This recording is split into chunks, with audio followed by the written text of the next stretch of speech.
Let's Mike News Wrap.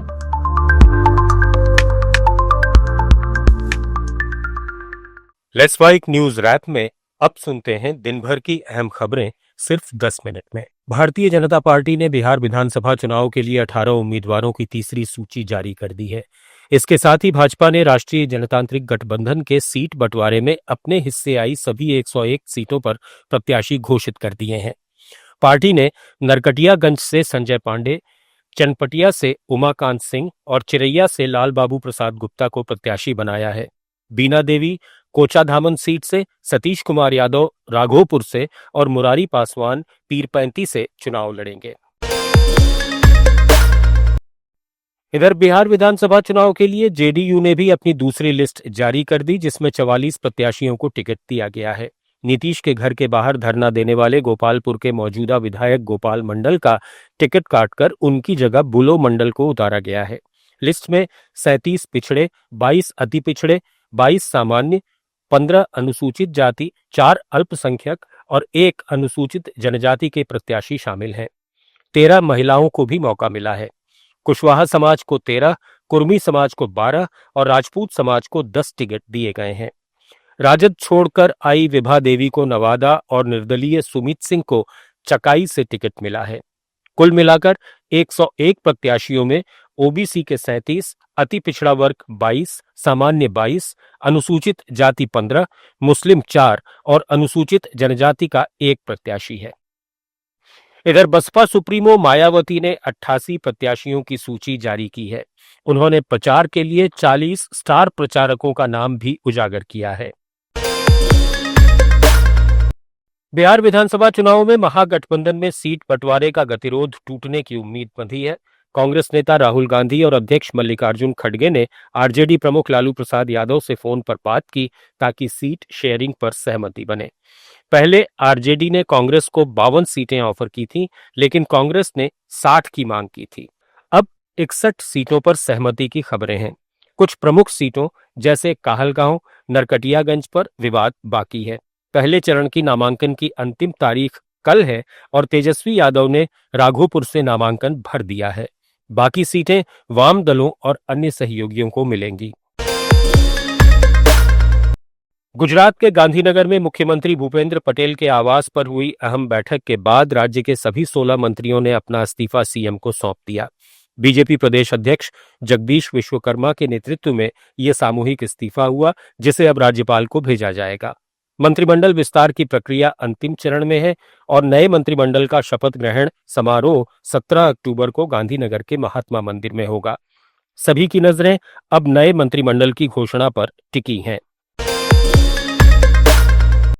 प्रधानमंत्री नरेंद्र मोदी ने आंध्र प्रदेश के कुर्नूल में 13,430 करोड़ रुपए के प्रोजेक्ट्स का उद्घाटन और शिलान्यास किया।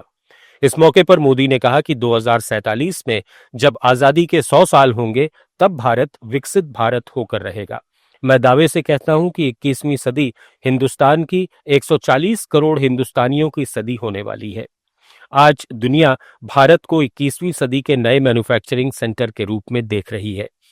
इस सफलता का सबसे बड़ा आधार है आत्मनिर्भर भारत का विजन। हमारा आंध्र प्रदेश आत्मनिर्भर भारत का प्रमुख केंद्र बन रहा है। इन परियोजनाओं से कुर्नूल को बहुत फायदा होगा। इन परियोजनाओं से कर्नूल और आसपास के इलाकों को बहुत फायदा मिलेगा। मैं इन परियोजनाओं के लिए राज्य के सभी लोगों को बधाई देता हूं। ఈ ప్రాజెక్టుల వల్ల కర్నూలు మరియు పరిసర ప్రాంతాలకు ఎంతో ప్రయోజనం చేకూరుతుంది। ఈ ప్రాజెక్టుల కోసం రాష్ట్ర ప్రజలందరికీ కూడా మరొక్కసారి నా తాలూకా అభినందనలు తెలియజేసుకుంటున్నాను। साथियों, किसी भी देश और राज्य विकास के लिए एनर्जी सिक्योरिटी बहुत जरूरी है। आज यहां बिजली के क्षेत्र में अराउंड 3,000 करोड़ रुपीस का ट्रांसमिशन प्रोजेक्ट शुरू हुआ है। इससे देश की एनर्जी कैपेसिटी और बढ़ेगी। मित्रुलारा, इससे पहले मोदी नांदयाल पहुंचे। उन्होंने यहां श्री शैलम में भ्रामरांबा मल्लिकार्जुन स्वामी वर्ला देवस्थानम में दर्शन, पूजा और ध्यान किया। ये मंदिर 12 ज्योतिर्लिंगों और 52 शक्तिपीठों में शामिल है। ये एकमात्र मंदिर है जहां ज्योतिर्लिंग और शक्तिपीठ दोनों हैं। इसके बाद पीएम मोदी श्री शैलम में श्री शिवाजी स्फूर्ति केंद्र पहुंचे और वहां पूजा अर्चना की। कांग्रेस नेता राहुल गांधी को गुवाहाटी हाईकोर्ट से बड़ी राहत मिली है। कोर्ट ने 9 साल पुराने आपराधिक मानहानि मामले में निचली अदालत के उस आदेश को रद्द कर दिया जिसमें अतिरिक्त गवाहों को शामिल करने की अनुमति दी गई थी। ये मामला आरएसएस कार्यकर्ता अंजन कुमार बोरा ने दायर किया था। जस्टिस अरुण देव चौधरी की पीठ ने राहुल गांधी की याचिका पर सुनवाई करते हुए कहा कि ट्रायल अब पहले से दर्ज 6 गवाहों के बयानों के आधार पर ही आगे बढ़ेगा। इससे पहले निचली अदालत ने 3 अतिरिक्त गवाहों को अनुमति दी थी जिसे राहुल ने चुनौती दी थी। जोधपुर में राजस्थान के पूर्व मुख्यमंत्री अशोक गहलोत ने जैसलमेर बस हादसे के पीड़ित और उनके परिजनों से मुलाकात की। वे अस्पताल में भर्ती घायलों से मिले और उनका इलाज कर रहे डॉक्टरों से भी बात की। उन्होंने कहा कि कुछ घायल ज्यादा जलने के कारण गंभीर हैं और कुछ कम जले हैं। उनका ठीक से इलाज करने का डॉक्टरों ने भरोसा दिया है। बाद में गहलोत ने मीडिया को बताया कि बस हादसे के घायलों का अच्छे से इलाज हो रहा है। गंभीर घटना हुई, सबको मालूम है।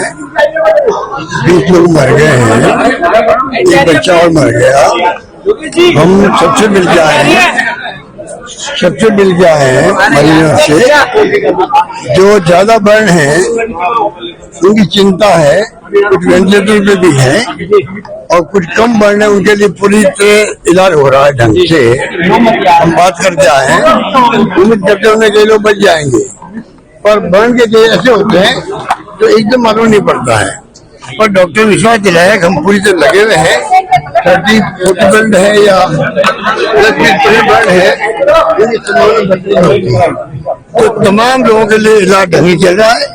हम बच्चों से मिले, सबसे मिले, 2-3 लोगों से बातचीत भी हुई है। उन्होंने पूरा किसे पता किस पे हम बच के आए बाहर, कैसे गाड़ी को हमने। इस बस हादसे के 2 दिन बाद राजस्थान सरकार ने पीड़ितों के लिए आर्थिक सहायता का ऐलान किया। मुख्यमंत्री भंजनलाल शर्मा ने दुर्घटना में जान गंवाने वालों के आश्रितों और घायलों के लिए मुख्यमंत्री सहायता कोष से 10-10 लाख रुपए से लेकर 25-25 लाख रुपए तक की आर्थिक मदद को मंजूरी दी है। इससे पहले प्रधानमंत्री नरेंद्र मोदी राष्ट्रीय राहत कोष से पीड़ितों को मुआवजे का ऐलान कर चुके हैं। मुख्यमंत्री भजनलाल शर्मा ने कहा कि शोक की इस घड़ी में राज्य सरकार मृतकों के परिजनों के साथ मजबूती से खड़ी है। पंजाब में रोपड़ रेंज के डीआईजी हरचरण सिंह भुल्लर को सेंट्रल ब्यूरो ऑफ इन्वेस्टिगेशन ने रिश्वत लेते रंगे हाथों पकड़ा है। उसने मंडी गोबिंदगढ़ के स्क्रैप कारोबारी से 5 लाख रिश्वत मांगी थी। कारोबारी ने सीबीआई को शिकायत दी। भुल्लर विभिन्न जिलों में एसएसपी रह चुका है।